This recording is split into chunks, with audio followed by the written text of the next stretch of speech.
हां. इंजिनिअरिंगच्या जगात एखादा प्रॉब्लेम आला ना, की तो बहुतांश वेळा डोळ्यांना दिसतो बघा. म्हणजे एखाद्या यंत्राचा पार्ट तुटला असेल, तर तो आपण लगेच बदलू शकतो. हो, बरोबर आहे. अगदी सहज करता येतं ते. हो ना.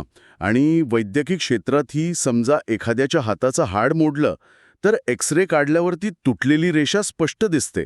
डॉक्टर थेट बोट ठेवून सांगतात की इथे फ्रॅक्चर आहे. नक्कीच, म्हणजे ते हार्डवेअर डॅमेज असतं जे सहज पकडता येतं. अगदी बरोबर.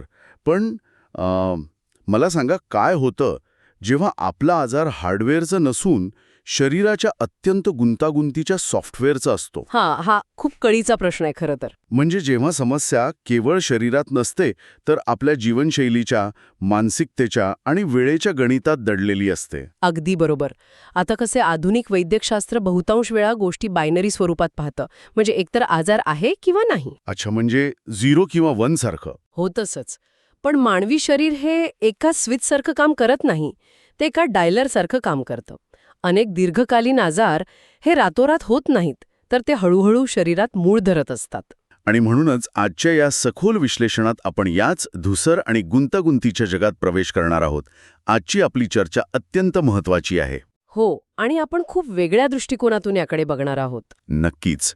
आज आपण दीर्घकालीन आरोग्य समस्यांवर आयुर्वेदिक दृष्टिकोनातून कशी मात करता येते आणि जीवनशैलीत कोणते बदल करणे आवश्यक आहे हे समजून घेणार आहोत.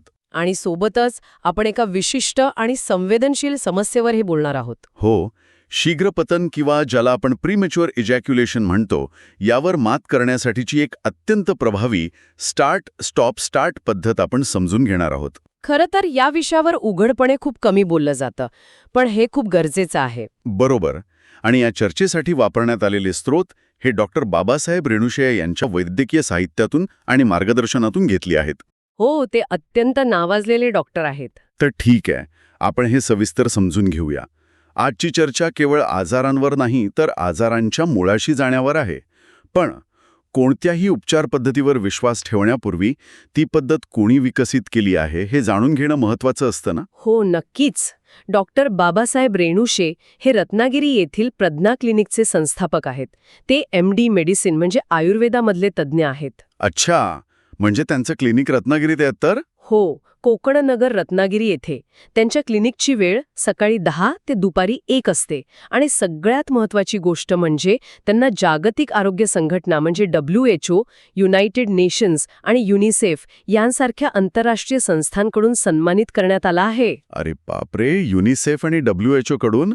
हे तर खूपच मोठं अचीवमेंट आहे. हो, आणि नुसतंच एवढं नाही तर अमेरिका आणि कॅनडामधील अनेक रुग्ण त्यांना फॉलो करतात आणि त्यांच्याकडून मार्गदर्शन घेतात. क्या बात आहे. पण इथे मला एक प्रश्न पडतोय. त्यांच्या साहित्यातनं नाडी परीक्षेवर खूप भर दिलेला दिसतोय. हो, नाडी परीक्षा हा त्यांच्या उपचारांचा गाभा आहे. पण आजच्या काळात जिथे आपल्याकडे MRI आहे, CT स्कॅन आहे, रक्ताच्या शेकडो चाचण्या आहेत, तिथे केवळ एखाद्याच्या हाताची नस तपासून किडनी किंवा लिव्हरच्या आजाराचं अचूक निदान कसं होऊ शकतं? म्हणजे हे थोडं कसतरीच वाटतं ना. वरवर पाहता हा प्रश्न अत्यंत रास्त आहे. पण जर आपण यामागचं विज्ञान समजून घेतलं तर हे अजिबात अवैज्ञानिक वाटत नाही. नाडी परीक्षा म्हणजे केवळ हृदयाचे ठोके मोजणे नव्हे. मग नेमकं काय असतं यात? आधुनिक विज्ञानात ज्याला आपण हार्ट रेट व्हेरिएबिलिटी आणि आर्टेरियल स्टिफनेस म्हणतो ना, नाडी परीक्षा हे त्याचेच एक प्राचीन आणि अत्यंत प्रगत रूप आहे. अच्छा, म्हणजे हे सायंटिफिक आहे तर? हो, 100%. जेव्हा रक्त हृदयाकडून धमन्यांमधून वाहते तेव्हा ते केवळ एक द्रव नसते. त्या प्रवाहामध्ये एक विशिष्ट दाब, गती आणि तरंग असतात. शरीरातील प्रत्येक अवयव जेव्हा एखाद्या ताणातून किंवा आजारातून जात असतो तेव्हा या रक्ताभिसरणाच्या तरंगांमध्ये अत्यंत सूक्ष्म बदल होतात. म्हणजे तुम्ही असं म्हणत आहात की शरीरात चाललेल्या गुंतागुंतीचे पडसाद त्या रक्ताच्या प्रवाहावर उमटतात? अगदी बरोबर. म्हणजे जसं आपण एखाद्या वाहत्या नदीच्या पाण्यावर उठणारे तरंग पाहून नदीच्या तळाशी असलेल्या खडकांचा अंदाज लावतो, तसं काहीसं? हो, हे एखाद्या कॉम्प्युटरच्या डीप डायग्नोस्टिक स्कॅनसारखंच आहे म्हणायचं. अगदी तंतोतंत उदाहरण दिलंत तुम्ही. आयुर्वेदामध्ये या प्रवाहाचे वर्गीकरण वात, पित्त आणि कफ या 3 दोषांमध्ये केले जाते. आणि हे दोष म्हणजे काही गूढ शक्ती नाहीत बरं का. म्हणजे हे जे वात, पित्त, कफ आपण नेहमी ऐकतो ते नेमकं काय असतं? सोप्या भाषेत सांगायचं तर वात म्हणजे आपली मज्जासंस्था आणि हालचाल, ज्याला आपण नर्वस सिस्टम म्हणतो. पित्त म्हणजे पचन आणि चयापचय म्हणजे आपलं मेटाबॉलिझम. अच्छा. आणि कफ? कफ म्हणजे शरीराची रचना आणि पेशींची बांधणी. नाडीच्या ठराविक स्पंदनांवरून एक निष्णात वैद्य शरीराच्या कोणत्या सिस्टममध्ये बिघाड झाला आहे हे ओळखू शकतो. म्हणूनच याला एक प्रकारचा बायोफीडबॅक म्हणता येईल. वा, हे स्पष्टीकरण खरंच डोळे उघडणारं आहे, कारण नवीन रुग्णांना जे या पारंपरिक वैद्यशास्त्राकडे वळत आहेत त्यांना हे समजायला खूप सोपं जाईल. आता याच तर्काचा वापर करून आपण पुढच्या मुद्द्याकडे वळूया. दीर्घकालीन आजार आणि ॲलोपॅथीचे साईड इफेक्ट्स. हो, हा आजच्या काळातील सर्वात मोठा चिंतेचा विषय आहे.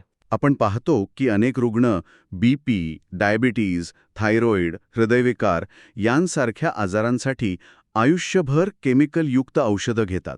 हो, आणि या औषधांचे शरीरावर गंभीर साईड इफेक्ट्स होतात हे नाकारता येत नाही.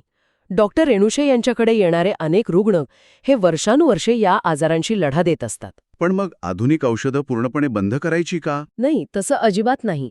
डॉक्टर रेणुशे यांच्या सल्ल्यानुसार पारंपरिक औषधांसोबत म्हणजे ॲलोपॅथीसोबतच आयुर्वेदिक औषधे आणि योग्य डाएट प्लॅन चालू ठेवल्यास हे साईड इफेक्ट्स खूप कमी होतात. म्हणजे गळक्या छताखाली बादली ठेवण्यासारखं आहे. ॲलोपॅथीची औषधं फक्त पाणी जमा करण्याचं काम करतात, म्हणजे लक्षणं दाबतात. पण आयुर्वेद थेट गळकत छतच दुरुस्त करतं, मुळावर घाव घालतं. खूप छान उपमा आहे ही. जर आपण याला व्यापक दृष्टिकोनातून पाहिलं तर ज्ञान तेव्हाच उपयुक्त ठरतं जेव्हा त्याचा वापर मूळ समस्या सोडवण्यासाठी होतो. आणि म्हणूनच आयुर्वेद हे शरीर मुळापासून बरं करण्यावर भर देतं. इथेच खरी रंजक गोष्ट समोर येते. दोन्ही पॅथी एकत्र वापरल्याने शरीराला कसा फायदा होतो? पण यासाठी काही विशिष्ट डाएट किंवा सवयी बदलाव्या लागतात का? हो, नक्कीच. आयुर्वेदामध्ये पथ्य आणि अपथ्य याला खूप महत्त्व आहे. म्हणजे काय खावं आणि काय टाळावं. उदाहरणार्थ ऋतूनुसार आहारात बदल करणं खूप गरजेचं आहे. म्हणजे उन्हाळ्यात आणि हिवाळ्यात वेगळा आहार? हो, उन्हाळ्यात शरीराला थंडावा देणारे आणि पचायला हलके पदार्थ खावेत, तर हिवाळ्यात शरीराला ऊब देणारे आणि पोषण देणारे जड पदार्थ चालतात. तसेच आहारात साजूक तूप, आलं, हळद यांसारख्या गोष्टींचा नियमित वापर केल्यास आयुर्वेदिक हिलिंगला खूप मदत होते. अच्छा. आणि काही डेली रुटीन? हो, सकाळी ब्रह्ममुहूर्तावर उठणे म्हणजे सूर्योदयापूर्वी, त्यानंतर कोमट पाणी पिणे किंवा त्रिफळा चूर्ण घेणे, यामुळे पचनसंस्था साफ राहते. आणि रोज किमान 15 मिनिटे योग किंवा प्राणायाम केल्यास शारीरिक आणि मानसिक संतुलन टिकून राहतं. म्हणजे ही एक प्रकारची डेली चेकलिस्टच आहे तर. रोज सकाळी उठून 15 मिनिटं स्वतःसाठी द्यायची. अगदी बरोबर. यामुळे तुमची फोकस लेव्हल वाढते आणि शारीरिक स्टॅमिनाही टिकून राहतो. आंतरराष्ट्रीय स्तरावर जे रुग्ण डॉक्टर रेणुशेंना फॉलो करतात ते याच साध्या पण प्रभावी सवयींचा अवलंब करतात आणि त्यांना खूप चांगले रिझल्ट्स मिळाले आहेत. क्या बात है. आता आपण या चर्चेतल्या एका अत्यंत महत्त्वाच्या पण थोड्या संवेदनशील विषयाकडे वळूया. शारीरिक आजारांच्या मुळाशी जसे केमिकल औषधांचे साईड इफेक्ट्स असतात, तसेच काही शारीरिक समस्यांच्या मुळाशी मानसिक स्थिती असते. हो, आणि इथेच आपण शीघ्रपतन म्हणजे प्रीमॅच्युअर इजॅक्युलेशन या समस्येबद्दल बोलणार आहोत. हा विषय लोक सहसा टाळतात, पण याचा थेट संबंध माणसाच्या स्वभावातील अधीरता आणि उतावळेपणा याच्याशी आहे. म्हणजे ही समस्या पूर्णपणे मानसिक आहे म्हणायचं? शरीराचा काहीच दोष नसतो? बहुतांश वेळा हो. जेव्हा दोन शारीरिक संबंधांमध्ये खूप मोठा काळ लोटतो तेव्हा शरीरात साचलेला साठा काठोकाठ भरलेल्या पेल्याप्रमाणे बाहेर पडण्यास तयार असतो. अच्छा, म्हणजे खूप जोरात हलवलेल्या सोडा बॉटलसारखं आहे हे. झाकण उघडताच जसा स्फोट होतो तशीच ही शारीरिक प्रतिक्रिया आहे. अगदी तसंच. मेंदू आणि मज्जासंस्था, ज्याला आपण सिम्पॅथेटिक नर्वस सिस्टीम म्हणतो, ती हाय अलर्टवर असते. त्यामुळे अनेकदा समधोक सुरू करण्यापूर्वीच किंवा क्षुल्लक उत्तेजनेनेही वीर्यपतन होतं. पण जर ही समस्या पूर्णपणे मानसिक आणि उतावळेपणाची आहे, तर लोक यावर शारीरिक आणि तात्पुरते उपाय का शोधत बसतात? कारण लोकांना समस्येचं मूळच माहीत नसतं आणि म्हणूनच ते शॉर्टकट शोधतात, जे आरोग्यासाठी अत्यंत घातक ठरू शकतात. डॉक्टर रेणुशे यांच्या मते या उपचारादरम्यान लोक 3 प्रमुख चुका करतात, ज्या आवर्जून टाळल्या पाहिजेत. त्या कोणत्या 3 चुका आहेत? पहिली चूक म्हणजे डबल निरोधाचं म्हणजे 2 कॉन्डोमचा एकाच वेळी वापर करून. अरे, त्यांनी काय होतं? लोकांना वाटतं यामुळे वेळ वाढेल, पण खरं तर यामुळे संवेदनशीलता पूर्णपणे कमी होते. दुसरी चूक म्हणजे ॲनेस्थेटिक जेली किंवा स्प्रेचा वापर करणे. म्हणजे ज्यांनी तो अवयव बधीर होतो ते ना? एक्स्ट्रा टाइम कॉन्डोम्समध्येही तेच असतं बहुतेक. हो, या रसायनांमुळे अवयव बधीर होतो, वेळ कदाचित वाढू शकतो, पण त्यातला नैसर्गिक आनंद पूर्णपणे नाहीसा होतो. यातले सर्वात लक्षवेधी गोष्ट म्हणजे लोक आनंद मिळवण्यासाठीच अशी रसायने वापरतात जी मुळात तो आनंदच नष्ट करून टाकतात. नच बधीर करण्यासारखं आहे. अगदी अचूक. आणि तिसरी आणि सर्वात भयंकर चूक म्हणजे मानसिक आजारांवरील औषधांचा म्हणजे अँटी डिप्रेसंट्सचा वापर करणे. म्हणजे मनोरुग्णांची औषधं घेतात लोक वेळ वाढवण्यासाठी. हे तर खूपच डेंजरस आहे. हो, कारण या औषधांचा एक साईड इफेक्ट असतो की त्यामुळे वीर्यपतन उशिरा होतं.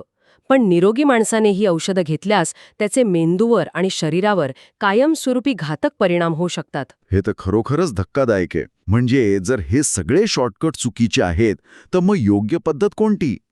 यावर डॉक्टर रेणुशे यांचा उपाय काय आहे? इथेच त्यांची सुधारित आणि अत्यंत प्रभावी स्टार्ट स्टॉप स्टार्ट पद्धत कामी येते. ही पद्धत मुळात मास्टर्स आणि जॉन्सन यांच्या तंत्रावर आधारित आहे, पण डॉक्टर रेणुशे यांनी त्यात आयुर्वेदिक दृष्टिकोनाची जोड दिली आहे. हा एक 5 आठवड्यांचा सविस्तर आराखडा आहे. अच्छा, म्हणजे हा एक वीकली रोडमॅपच आहे तर. पहिल्या आठवड्यात काय करायचं असतं? पहिल्या आठवड्यात रुग्णाने एकट्यानेच सराव करायचा असतो, म्हणजे हस्तमेथून. पण यात वीर्यपतन होऊ न देणे हा मुख्य उद्देश असतो. म्हणजे स्वतःवर नियंत्रण ठेवायला शिकायचं. हो, नियंत्रणाबाहेर जाण्याचा नेमका जो पॉइंट ऑफ नो रिटर्न असतो तो बिंदू ओळखायला शिकायचं. जेव्हा ती वेळ येते असं वाटेल तेव्हा लगेच थांबायचं, आध्यात्मिक किंवा इतर शांत विचार करून ताठरता कमी होऊ द्यायची आणि मग पुन्हा सुरुवात करायची. आणि हा सराव किती वेळा करायचा? हा सराव रोज झोपण्यापूर्वी 3 वेळा करायचा आहे. बर, हा झाला पहिला आठवडा. मग दुसऱ्या आठवड्यात काय बदल होतो? दुसऱ्या आठवड्यात जोडीदाराची मदत घ्यायची असते. जोडीदाराने मदत करताना ती वेळ जवळ येताच रुग्णाने थांबायला सांगायचं. अच्छा, म्हणजे इथे कम्युनिकेट करायचं. हो, काही वेळ जाऊ द्यायचा आणि मग पुन्हा सुरुवात करायची. हा सरावही रोज 3 वेळा करायचा. ही पूर्ण प्रक्रिया एखाद्या नवशिखा चालकाने हायवेवर गाडी नेण्याआधी रिकाम्या मैदानात क्लच आणि ब्रेकचा समतोल साधायला शिकण्यासारखी आहे. तिसऱ्या आठवड्यात मग गाडी हायवेवर येते का? थोडं तसंच म्हणता येईल. तिसऱ्या आठवड्यात पाठीवर झोपायचं असतं.